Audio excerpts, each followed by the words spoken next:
Ya itu tadi, karena kita merasa memiliki. Jadi cara ilmu hikam, cara tasawuf, kenapa terjadi khasyatan infak? Karena salahnya kamu tamlikuna khazaina rahmati rabbi. Kamu merasa memiliki.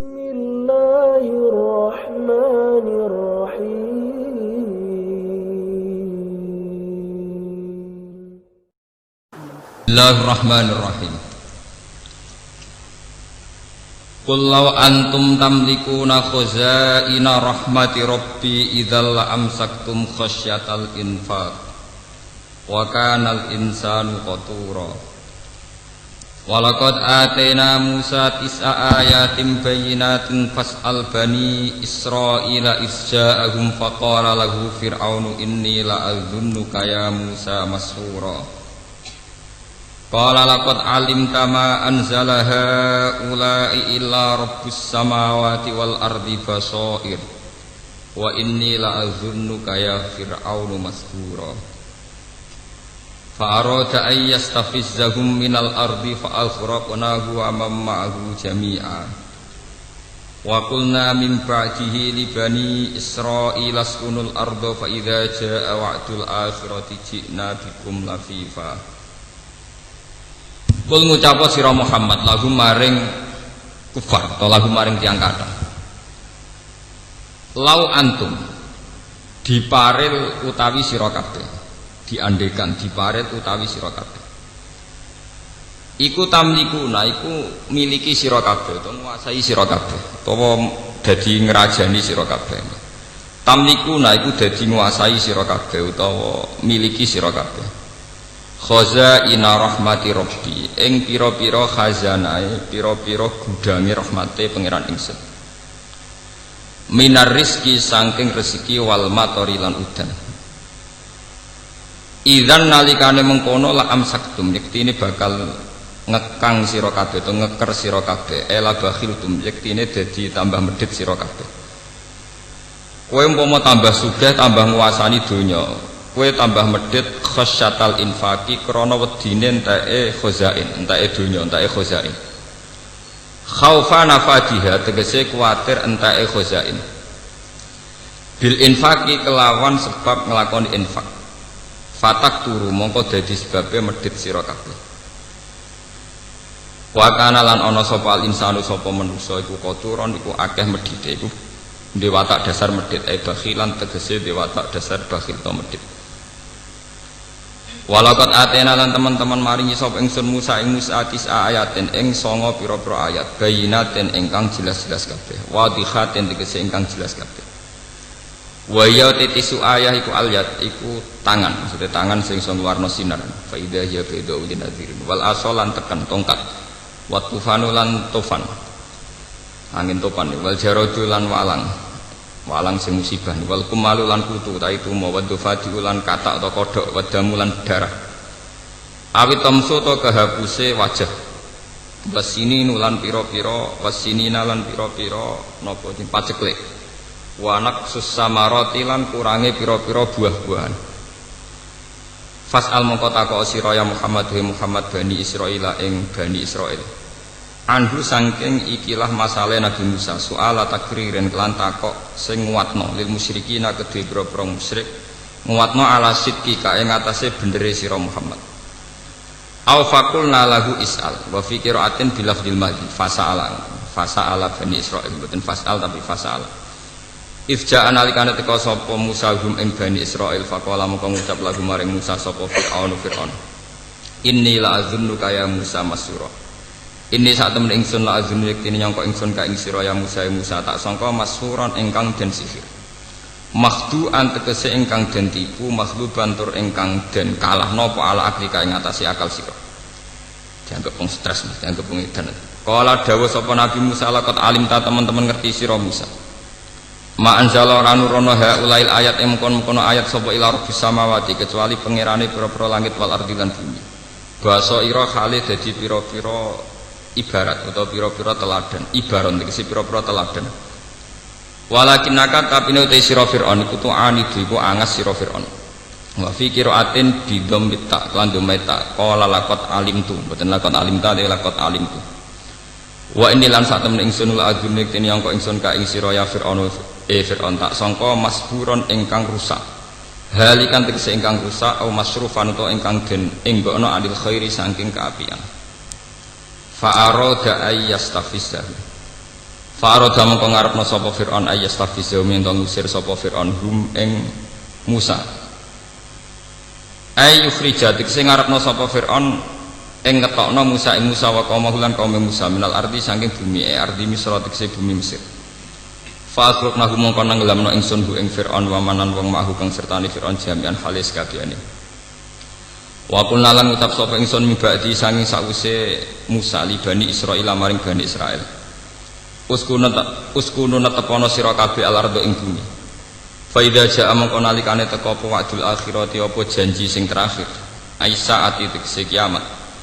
Cina muka bakal nekano ingsun bikum ing sira kabeh lafifan khalik bergelombang utawa khalik berkelompok jami'an khalik berkelompok antum ya sira kabeh wahum lan Bani Israil. Muni kula terangno separo mawon sing mungkin sing separo tentang Nabi Muhammad. Niki wonten ayat tentang kritik terhadap pola atau watak dasar orang sing sugih. Mboten sugih desa, sugih kabupaten itu sing melarat, maksudnya sugih tenan. Umpama manusa nu miliki khazanahe rahmate Allah, iku mesti tambah medhit. Ya, artinya wong tambah sugih mesti tambah medhit. Senajan to medhite wong sugih kuwi jek luwih akeh timbang lomane wong melarat. Angger. Medhite wong sugih nasional iku nak bayar zakat jek 1 miliar. Lomane wong melarat ya ora tau zakat wong melarat. Tapi sekarang itu di kota sedang dikembangkan logika infak, orang-orang kaya itu sadar infak. Makanya sekarang itu donatur-donatur kota itu sedang mengembangkan lembaga-lembaga agama itu sehat semua. Karena memang sekarang itu trennya itu baru sadar-sadarnya orang kaya mau zakat, mau infak. Secara nasional wonten rumah zakat, ya, tenggene Jakarta wonten basis badat infak dan apa zakat. Dan lembaga-lembaga kayak di Universitas Islam Indonesia atau UGM yang wonten lazis lembaga infak dan apa zakat, ya, terus rumah zakat, basis dan sebagainya. Itu keberhasilan ulama atau orang-orang baik, ya ulama atau ustadz atau orang-orang baik untuk memberi penyadaran sama orang-orang kaya. Logika penyadarannya itu mudah sebenarnya, kalau kita mau berpikir serius itu mudah. Begini. Orang itu kalau punya mobil Mercy, ada mobil Mercy sing regane 0,5 miliar nopo sak miliar. Niku untuk perawatan niku kena nggo makani cah yatim 10. Kok oli ini mobil Mercy ku 500.000 piro. Paham? Engko tuku bensinnya 1 liter sing super nopo niku ya larang. Semua peralatannya. Apalagi orang-orang kaya yang punya selera aneh, misalnya ngrumat bulldog utawa herder. Niku jatah dagingnya itu 1 hari 5 kilo, nggo ngrumat cah yatim niku.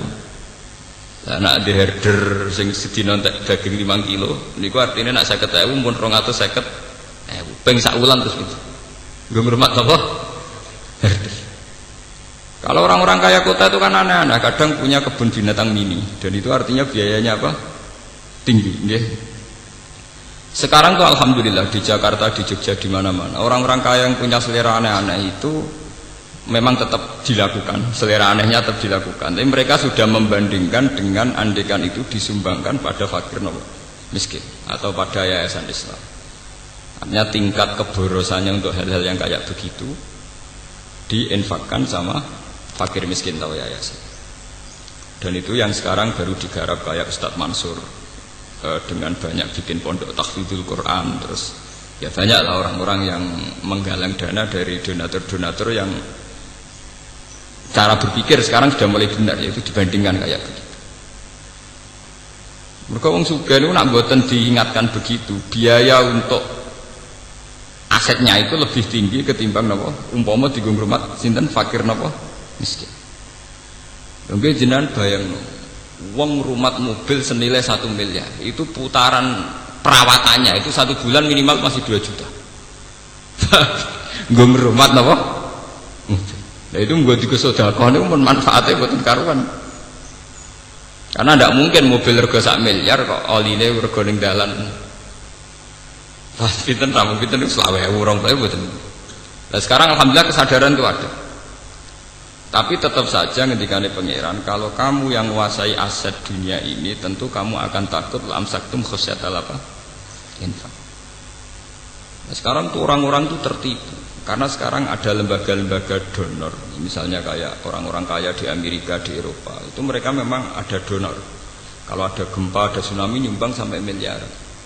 Tapi mereka itu dapat uang dari karena menggarap aset-aset kita. Misalnya Amerika nggarap Exxon Mobil di Indonesia, nggarap berbagai perminyakan di Indonesia, Freeport dan sebagainya. Memang ada dana safety net, dana sosial. Ya dan memang miliaran karena dari aset triliunan tentu Sementara kita sing mau dunia dikano separo wae cek 20.000 wong donya induke mbok 50.000. Dikano separo mbok selawe napa?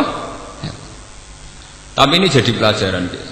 Mana kalau matur nuwun nggih ambek tiang-tiang kota sing menggalang itu. Sekarang itu ada kesadaran gimana orang-orang kota itu sadar bahwa saat mereka itu kikir terhadap fakir miskin, saat mereka kikir terhadap yatim piatu, toh mereka mengeluarkan uang puluhan juta untuk aset-aset yang mereka miliki. Pemenang sing nak diselera aneh-aneh itu tadi kayak merawat mobil mewah itu ya biayanya tinggi. Merawat benda-benda seni itu juga biayanya tinggi. Kemudian wong kota sing diselera mobil mewah sitok Alphard 1 miliar. Wis ngono dia mobil antik 5. Golek suku cadange tok ning Jerman. Bahwa itu biayanya berapa untuk memenuhi seleranya. Tentu karena putaran biayanya tinggi, mereka pasti la amsaktum khosyatal infak. Nak duitku 1 juta tak kena fakir miskin, yang kok aku nak tuku oline Alphard piye. Nak tuku oline Mercy piye. Bahkan apa sudah aku fakir miskin rasido, langkau herderku gak mangan sedina entek daging 4 kilo. Wong fakir miskin kok dibandingin apa? Herder. Paham ya? Ini penting kalau terangkan. Makanya pentingnya umat Islam punya ketegasan hukum. Ini kados tengene fikih-fikih. Ngerawat hewan sing gak jelas manfaatnya harus divonis haram. Karena efeknya nanti orang tidak peduli. Efeknya orang tidak apa? Tidak peduli. Saat ini sampean delok mau. Wong lagi duwe sapi, kowe ora tau ngedusi anake, malah esuk ngedusi sapi. Lha iku kan mboten usah ado-ado. Paham ya? Wong seneng manuk perkutut, esuk-esuk dilapi, kandange dilapi, padahal anake bekompol dibeno. Nah, nak telek perkutut. Esuk napa? Steril terus. Artinya betapa manusia itu mudah lupa. Ngerduwe mainan di kesenangan wis. Begitu juga menyangkut dunia sepele. Kok tiang-tiang melarat niku rak mestine kudu sayang mbek anak. Iki gara-gara gelas dipecahno anake, anake ditabuki. Gelas regane mok 2.000. Jiwet anake ditabuki mau anake mriyang, prek sontek 200. Ya. Oleh kedunya nomor gelas pecah. Nah, kalau tak haram tenan bojo kula nyentak anak perkara gelas pecah, TV mana ada gelas, TV pecah kira-kira ora tak sentak. Mosok anak kok dibandingno TV, anak kok dibandingno gelas. Ya itu tadi, karena kita merasa memiliki. Jadi cara ilmu hikam, cara tasawuf, kenapa terjadi khasyatan infak? Karena salahnya kamu tamlikuna khazaina rahmati rabbi. Kamu merasa memiliki. Jadi awal dari kamu kikir karena merasa memiliki. Itu beda dengan dari awal kamu hanya merasa titipan. Merasa itu milik Allah yang diamanatkan ke kamu. Karena itu bisa merekonstruksi, bisa merubah pola pikir Anda. Saya sampean di duit ngerasa iku mau titipane pangeran, wae pangeran. Tentu cara kamu berpikir wa fi amwalihim haqqul lisaili wal mahrum, bahwa dalam harta yang kita miliki ada hak bagi orang lain. Tapi kan kita terbiasa dengan bahasa keangkuhan, ini milik saya, hak saya. Paham ya? Makanya cara ilmu-ilmu tasawuf, wong nak salah awale mesti salah mburine. Sing disebut al bidayah lahiyan nihayah. Al bidayah lahiyan nihayah. Kawitane perkara mesti dadi akhire perkara. Sampeyan nak duwe dhuwit 50.000 dari awal ngrasa wae pangeran mau titipan. Iku lomo ya gampang. Tapi nak dari awal ngrasa waekmu ya aneh. Sampeyan dadi kiai nek ana santri kirimane pangeran, cek bubar cek apa ya enteng. Dhisik sing nekakno pangeran saiki sing bubar pangeran. Tapi nak ngrasa wae ngaji kiai liya godhenge ra karuan. Terus meriang. Mergo ngrasa wae dadi iku ya ana asal usule wong medhit wong drengki ya ana napa Asal usulnya. Paham ya? Ngrumat anak bojo nggih ngoten. Kula niku nganggep bojo kula ya amanate pangeran sing dititipno kula kan ngrumat anak nggih. Sehingga tingkat otoriter kita, tingkat otoritas tertinggi kita, tingkat otoriter ya sifat-sifat menang sendiri ya kurang. Wong aku diamanati ke otoriter. Coba kalau itu kamu, wong wedok wani wong lanang. Wong lanang pemimpin tertinggi. Oh, terus saya naik dhewe. Makanya itu ada orang salah langkah itu ya dari awalnya cara berpikir salah. Makanya kalau maknani wa tamlikuna khazaina rahmati rabbi ngrasa duwe. Sebenarnya dia tidak pernah punya, tapi ngerasa apa? Ngerasa. Coba kalau zaman Kanjeng Nabi nak ngelatih wong lomo itu gampang. Manjen Nabi wong pinter, tidak ngelatih. Misalnya ada cerita gini, ini jadi pelajaran bagi kita. Suatu saat Nabi itu tanya Aisyah, saya ingin sarapan dengan daging yang tadi. Jadi Aisyah, wah muntelas ya Rasulullah, daging yang tadi sudah saya kasihkan fakir miskin. Jadi Kanjeng Nabi, kowe salah Aisyah. Sing mbok kekno sing ijek. Jadi alhamdulillah sah jek ana sing ijek. Artinya kalau daging itu dimakan untuk kepentingan pribadi, kanggo selera. Niku entek, mergo dekne entuk hadud dunya, tapi justru dikekno fakir miskin niku ijek. Alhamdulillah sah kok ijek. Gemun kula kekno fakir miskin lha iku malah sing ijek. Sehingga orang-orang dulu itu karena anut Kanjeng Nabi itu biasa misalnya di duit 50.000 dikekno wong 20.000 digo ngamal. Mergo ben ana sing ijek. Paham gitu? Ben ana sing ijek. Nah, kita kan walian muni sing ijek sing ning kota. Pancen uteke Cina. Paham ya? Dadi niku Kanjeng Nabi cara nglatih pinter. Dari awal dilogikakan begitu. Begitu juga masalah ibadah. Kita ini kalau istirahat tidur atau santai itu jenenge ngenakno awak. Itu kan bodoh. Wong tidur layah-layah kukar-kukur ning ranjam kok jare ngenakno awak. Itu kan melecehkan harkat manusia. Nah Kanjeng Nabi boten dari awal darani istirahat itu kayak sholat. Kanjeng Nabi itu kalau punya masalah ekonomi, masalah beban sosial itu sering cerita ning Bilal, arifna ya Bilal.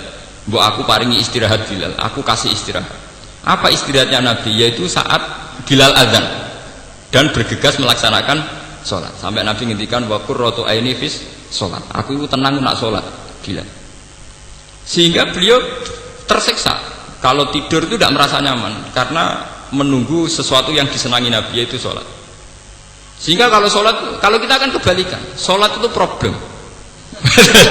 Berganggu wong tuh. Kalau Nabi kebalikan, titah manusia sing seneng turu seneng istirahat dianggap problem. Karena beliau sauk isek cepet-cepet nopo sholat. Sehingga kalau Nabi pas sumpek, pas sedang ada masalah sosial atau keluarga niku ngendikan teng Bilal arifna ya Bilal, bu aku dikasih istirahat. Niku nak Bilal sekali azan, niku Nabi wajahnya kita berbinar-binar senang. Dan itu rahasia bagi Aisyah, sudah rahasia keluarga. Do seneng semua keluarga sih. Go Nabi badhe napa? Salat. Nabi ketok ceria, ketok seneng. Go Nabi mbak dawuh wa qurratu aini fis salat. Sehingga dengan cara berpikir begitu, itu beliau mudah sekali, atau yang meniru beliau mudah sekali melakukan tatajafa junubuhum anil madhaji yad'una rabbahum khaufan wa tama'an. Karena muslim sejati kan logikanya gampang. Masa saya orang yang punya akal, punya iman, nikmati kukur-kukur ning ranjam ambek molat-molet. Mestinya aku luwih nikmati datang mencari Tuhan, yad'una rabbahum khaufan wa tama'an, bercengkrama dengan Tuhan, bermunajat dengan Tuhan. Sehingga ketika bercengkrama dengan Tuhan, munajat, tahajud itu nyaman. Sehingga nganggap tidur itu problem. Hanya itu kodrat manusia, ngantuk ya kita tidur. Tapi dari awal dianggap problem. Ibadahnya yang dianggap satu pesta, satu arus, satu nopo pesta. Paham ya? Nah kita kan walian, nopo? Ya. Tahajud dianggap problem, kukur-kukur ning ranjam dianggap pesta. Ini kan bodoh. Tobat ya, jangan ngaji ini nopo? Tobat. Itu penistaan harkat manusia, paham? Penistaan harkat nopo? Kita yang katanya punya akal, punya visi modern, jebule ngledek mau seneng kukur-kukur dhuwur ranjang. Bagaimana orang kaya ini punya harkat ketika pesta dengan Tuhan, munajat dengan Tuhan, dianggap sebuah problem. akale ning ndi wong pesta mbek pangeran dianggap rob. Dan ini yang dilakukan para nabi. Sampai Sayyidina Umar ketika kena panah dan ketika ditarik itu sakit, mergo panah itu bentuknya kados pancing, tambah metu ditarik tambah sakit. Mergo bentuknya kados pancing wonten grendele. Apa kata Sayyidina Umar? Ya wis nggo jupukna pas salat. Ketika beliau pas salat dijupuk niku mboten krasa. Aku salat wis ana salam krungu. Ana apa ya krungu. Paham ya, itu jenis al-bidayah lahian nihaya. Kalau kamu dari awal cara merekonstruksi pikiran salah, jadi kamane background cara berpikir salah, nggih salah terus. Misalnya lomo gini kan, carane lomo piye? Dari awal kita jangan menganggap kita punya harta. Kados kula lah contoh yang saya alami. Kados kula ngaji begini itu dari awal niat lillahi ta'ala. Ya sudah saya nyaman. Pokoknya mulang Quran aku seneng. Mergo iku kitab buah, sudah. Sehingga saya tidak mudah kecewa tentang fasilitas, tentang hak-hak saya. Coba kalau dari awal saya punya tradisi transaksional, ngaji gak diregani ini, loro kabeh, ngati ya loro, ya rapat ikhlas ya. Itu kan karena salah awalnya. Makanya ulama-ulama dulu mentradisikan orang harus cara berpikir, kata Sulam Taufik, kata Sulam Sabinah, ya kudu minallah wa ilallah wa billah. Sing cara wong latihan ngaji ngrujukno bingung min huwa la huwa bihi maksudnya minallah wa ilallah wa billah. Kita punya rahmat begini ya, kita iman dari Allah, kemudian rahmat ini kita salurkan, kita ngajar, kira sedekah juga karena Allah. Punya kekuatan itu semua juga atas nama rahmat Allah, sehingga itu membunuh keangkuhan, membunuh kepikiran, membunuh hal-hal yang jelek. Tapi dari awal kowe ngrasa dhuwit ku WM. Ketika sedekah ning wong ya ngrasa wong utang jasa mbek kowe, mengko dhuwit iku jare wekmu. Wong iku utang jasa ning kowe. Lah nek kowe dhuwit 10.000 wis dadi pahlawan, kok pangeran sing di bumi ra dadi pahlawan tekemu beda kok endi. Kowe semper ta semper. Mulan bener Quran ana wong ra ikhlas diarani kaumun sing layak kilun, wong ra ndek akal. Wong ra ikhlas cara Quran wong ra duwe napa? Akal. Logikanya jelas. Kalau saya punya uang 1 juta tak kasihkan orang, saya merasa pahlawan. Bagaimana yang punya bumi nggak dianggap pahlawan? Wong kula iso liwat ngekekno fakir miskin ya liwat bumi ku wae pangeran. Engko aku di dhuwit padel jagung sing gawe jagung ya pangeran. Misalnya aku mergo dadi visioner dibayar dadi profesional sing negdir rahmat iku ya pengen. Lho saiki didik 1 juta tak kekno fakir miskin iso undat-undat. Iku nek rasane sempere wong. Makanya ikhlas itu logika tertinggi. Saya itu pernah seminar teng Jogja ditakoki, kenapa Pak umat Islam menyarankan ikhlas? Jawaban gue enak. Ikhlas adalah logika tertinggi seorang manusia. Karena dengan ikhlas artinya kita berpikir objektif. Jika Anda punya uang 1 juta, kamu kasihkan fakir miskin, dan kamu merasa itu uangmu, itu namanya tidak rasional. Bagaimana Anda merasa itu uang kamu? Ya, karena yang kerja saya. Kamu pakai apa kerja? Pakai tangan kakimu. Itu yang bikin juga Allah. Semua itu ciptaannya Allah. Kamu bisa melakukan itu juga ciptaannya Allah. Bagaimana mungkin kamu merasa kalau uang itu milik kamu? Makanya sama-sama ngaji Quran, nak wong alim yang kastanya tinggi, tentu dia akan baca walillahi mulkus samawati wal ardh, bahwa semua ini milik Tuhan. Ya akhirnya bisa melakukan innama nutimukum liwajhillahi la nuridu minkum jazaa'aw wala syukur. Aku ngekei mangan kue, aku ikhlas. Ya ora kepengin mbok wales, ya ora kepengin kata matur nuwun. La nuridu minkum jazaa'aw wala syukur. Karena logika ikhlas itu paling gampang. Kula niku mboten nyesal misalnya sampeyan dadi kiai bubar ana sing seneng, kula mboten nyesal. Semua amal yang saya ikhlaskan itu pasti abadi di depan Allah. Meskipun mungkin cara lahir ada genjang-genjing di kehidupan ini. Misalnya rasanya dadi kiai kadang yang naik turun ke gelombang. Nah kula mboten ate kepikir. Wong kanca-kanca kula sering konsultasi mbek kula. Gus sampe dadi kiai kok pede. Ngamal apik jera pede jawaban kula. Lah nek sampeyan misale Gus, jenengan ditakdir jatuh ora ono sing seneng kowe. Ora ono jatuh. Nek ra ikhlas ku jatuh. Angger iki ikhlas ora jatuh. Lah saiki aku duwe pengaruh ya mulai ibadahku ngaji. Sampeyan nek pengaruh bubar ibadahku wiridan dhewean gampang kok repot kamu. Ibadah yang kedua ya infak pas marah ya sabar to pancen ibadah yang marah apa meneh.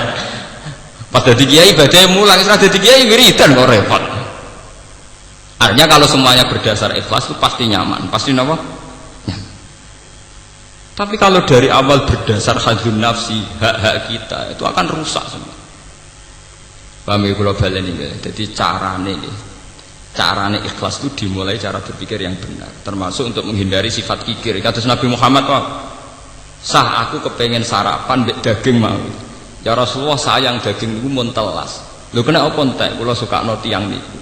Aisyah sing mbok kekno iku sing ijek. Sehingga dulu sahabat itu nak ana perang atau napa-napa lu cepet-cepetan berlomba ngekei.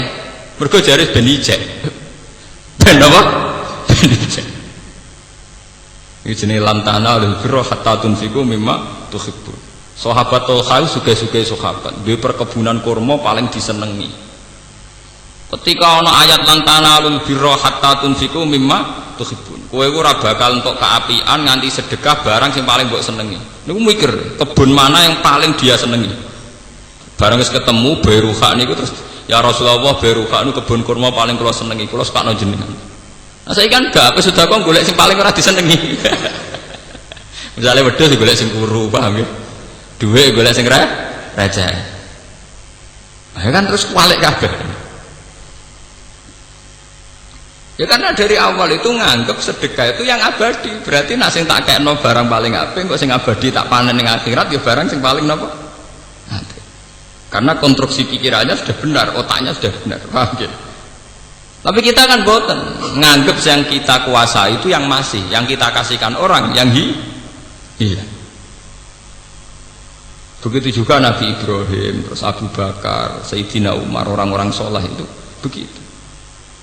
Kalau baleni malih, terus masalah cara berpikir itu kita harus anut Rasulullah.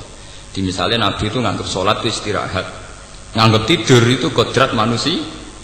Jadi tidur yang dianggap problem, bukan sholat yang dianggap apa? Sehingga coba zaman delok teng Quran, tatajafa junubu, mereka mengangkat lambungnya, ngangkat songkot tempat tidur, anil madoja. Loh, bahasa Arab nggon turu ora jenenge nggon turu. Nggon turu artine nggon setengah mati, nggon wong aras-arasen, nggone wong kukar.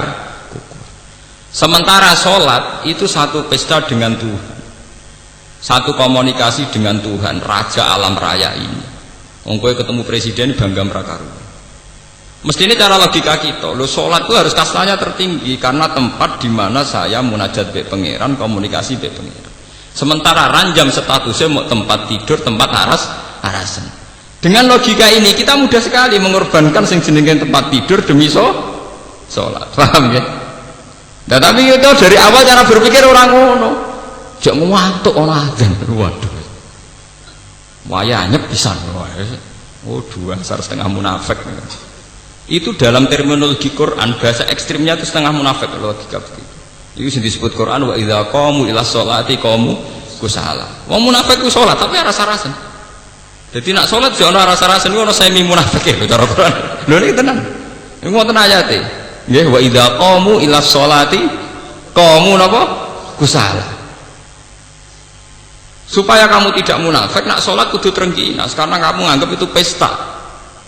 Satu kehormatan di mana kita hanya seorang hamba diberi hak komunikasi dengan Allah Raja alam ini. Ya cara berpikir diulang-ulang, kados kula harus diulang-ulang terus. Ya Allah, saya sedang komunikasi dengan Engkau Raja alam ini. Engkau adalah zat paling penting dalam kehidupan saya. Engkau adalah zat paling penting dalam kematian saya. Sehingga diulang-ulang. Dan itu yang dilatihkan Nabi Ibrahim kepada semua umat. Ini ku inna sholati wa nusuki wa mahyaya wa mamati lillahi rabbil alamin. Ya Allah, engkau zat terpenting. Karena engkau zat terpenting, sholat saya demi engkau, hidup mati saya juga di tangan engkau. Wa bidzalika umirtu wa ana minal muslimin. Dengan logika ini, dengan tauhid ini, nak urip kula terserah jenengan, mati kula terserah jenengan. Kula pun nyerah total, aslamtu li rabbil alamin. Kula nyerah teng jenengan. Atau sebagian redaksi wa ana awalul muslimin. Ya tapi tenggene umat Nabi tentu dirubah wa ana minal muslimin. Jadi terus total penyerahan dirinya pada Allah itu total. Dan ini rasional, menyerahkan diri pada zat agung, zat paling penting. Luwih ra rasional meneh nasib mbok serahno ning tempat tidur. utang akeh masalah akeh sembuh pokoknya penting turu sik. Kowe turu artine rak nyerah lah. Semua badan kamu, akal kamu nonaktifkan, mbok offno, mau mbok pasrahno tempat tidur. Lho ngono kok ngaku pinter, paham iki apa? Paham ya? Ya kok ngaku soleh, kok mentolo, teke keliru, ngaku soleh, ngaku lewat ngaji niki sampean akan tahu kenapa tidur dianggap problem, sholat dianggap pesta. Las kematian juga begitu. Kowe nak ndelok mati, wak wedi. Wong Indonesia melarat lah mati wedi. Oh, sak urip-uripe ora tau duwe dhuwit, urip disia-sia tangga, nak jenenge mati tetep napa? Wedi. Coba kalau logika kematian kita rubah. Kados sing diajarkan Jalaluddin Ar-Rumi. Alhamdulillah teng Indonesia nak tiang-tiang kuno itu melok Jalaluddin Rumi, meskipun ora asal usule tapi melok-melok. Meskipun akhirnya dipakai teroris. Jalaluddin Rumi itu seorang sufi zuhud. Beliau terkenal sekali, tiang Khurasan. Beliau itu hasil muridnya banyak, beliau pengaruhnya besar.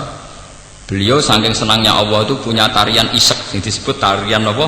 Rumi. Jadi nyanyi wiridan-wiridan sambil apa? Nari. Walhasil suatu saat mau tiba ajal, terus murid-muridnya nangis. Ditakoki Jalaluddin Rumi, "Kowe kenapa tuh nangis?" "Saya tidak bisa bayangkan jenengan mati, meninggal. Berarti jenengan terpisah dari kita." Jari-jari Rumi nangis, "Kowe keliru, kowe goblok. Kematian itu adalah hari pesta, malam pengantenku." Jadi pertama sing istilah kematian itu penganten sinten Jalaluddin Rumi. Kematian itu malam jadi penganten. Aku wis suwi nyesal. Mergo ora ketemu zat paling tak seneng, yang paling saya cinta. Maksudnya ketemu kue-kue aku nyesal. Kok padha makhluk era jelas. Aku kepengen nang ketemu zat paling tak senengi, paling penting dalam hidupku, yaitu Allah Subhanahu wa ta'ala. Makanya beliau terkenal terus ngendikan, jadikan malam kematianku malam pesta. Diarani malam penganten. Ini di karangan Sibul Arus ya. Malam apa penganten. Lah terminologi itu delalah sing nganggo ra kowe-kowe iku wong-wong Islam kan sing nganggo teroris mana kedel-kedel. Oh jenenge kiai biasa-biasa ini mbek mati wedine ra karuan. Paham ya? Jenenge nak lara iku dokter ya dinggo, dukun ya dinggo saking wedine mati. Saking wedine napa? Mati. Nak dokter tok kuwatir lanane berkait santet. Paham? Nak dukun tok kuwatir larane bersifat medis. Akhirnya dukun ya dinggo, dokter saking wedine napa? Mati. Wong Islam kok wedi mati ku piye? Lho kula nu bolak-balik lho ngalami, kula nu selawasi anake kiai, saiki ya kiai. Lho niku nak wonten nggih ngoten lho cara Jawa wonten dom wonten wong gak geger. Gus golek dukun untuk cangkemmu kiai bukan golek dukun. Umpama aku mati kena santet, itu aku ora ngarah darani matiku krana santet, tetep darani matiku krana Allah Subhanahu wa ta'ala. Lah soal cara lahir kena santet, aku plindes truk ya mati. Masa aku darani matiku kena ban truk ya ora. Tetep matine krana pengen. Iki biasa-biasa.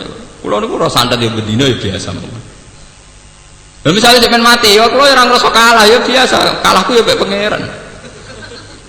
Kadang kita ini hina. Wis mati kena santet, yakin nak sing mateni santet wis ketok kalah raja duk setengah sirik. Paham? Wis ketok kalah raja duk setengah napa? Sirik. Acara kula nggih boten ra ngarah kula darani matiku krana santet. Ya krana apa? Tapi cara lahir santet, soal cara lahir itu iso kena truk, iso kena santet, iso ceblok ke pesawat. Paham nggih?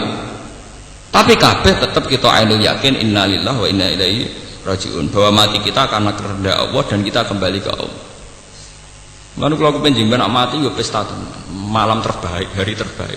Dan itu orang-orang sufi dulu berdoa betul, wa khaira ayyami yauman alqaka fi. Orang-orang dulu pasti doa, Allahumma ja'al akhira kalami indantihai ajali la ilaha illallah. Tapi dan mereka berdoa wa khaira ayyami yauman alqaka fi, dan jadikan hari terbaikku adalah hari saat aku mati. Itu hari terbaik, hari terindah. Begitu juga yang dilakukan Bilal. Ketika Bilal badhe kabundut, anak-anaknya nangis. Kowe kena apa nangis? Mergi jenengan badhe kabundut. kowe aja nangis. Ghadan nalqal ahibbah Muhammadan wa hisbah sing diriwayatno Imam Ahmad bin Hanbal. Ghadan nalqal ahibbah Muhammadan wa hisbah. Malah aku nak mati nang ketemu Nabi Muhammad, nak urip ra ketemu-ketemu. Lah wong Indonesia mboten wis kiai jarene wis duwe tauhid yo wong medine pol mati wis pol. Oh uripe selase kere lah atau di duwe utang akeh mati to wedi. Kula nu alhamdulillah rapati wedi kok biasa. Mergo tak latih betul inna sholati wa nusuki wa mahyaya wa mamati. Sehingga kita nganggap tempat tidur itu problem kodrat manusia karena kita ditakdir manusia maka kita tidur itu saja. Tapi nganggap sholat itu pesta munajat. Dengan logika begitu kita kalau sholat itu seneng, kalau tidur sak kadare, paham ya? Nah kita sering kuale, sering apa? Muga-muga lewat ngaji iki sedora kuale. Wong gunane ngaji pancen sing kuale dadi ora napa? Kuale. Paham? Makanya Nabi itu kalau istilahnya wa qurratu aini fis. Terus itu ditiru oleh ulama-ulama kata Jalaluddin Rumi darani itu malam pengantin. Terus sinten ulama era sinten-sinten terus itu semuanya dimodifikasi, disyariatkan sesuai konteks masing-masing. Tapi secara umum mereka nganggep nak ibadah jenis mu'anasah. Mu'anasah itu bercengkrama asik. Nggih cara bahasa gaule napa bercengkrama asik. Sing disebut tiang-tiang torekoh terus orang torekoh gawe ajaran saya ala bi dzikrillah tatmainnul qulub. Orang itu kalau ingat Allah, ingat fungsinya Allah, ingat ke eksistensi Allah, keberadaan Allah, tentu hati ini tenang. Ya, daripada yakin mati kena santet, ambek dukun sing ra tau wadus, ra tau salat, atau keren mati dijubuk malaikat Israel. Gagah kalah ambek malaikat Israel napa gak? Gagah. Wong kok kalah ambek dukun ra tau wadus ngono gak gagah. Ya, tapi jenengan nyasane mandi ya. Sing mandi ku malaikat Israel. Gagah. Paham lho? Mulane itu harus dilah. Sama di Madinah santet mandek tergandeng.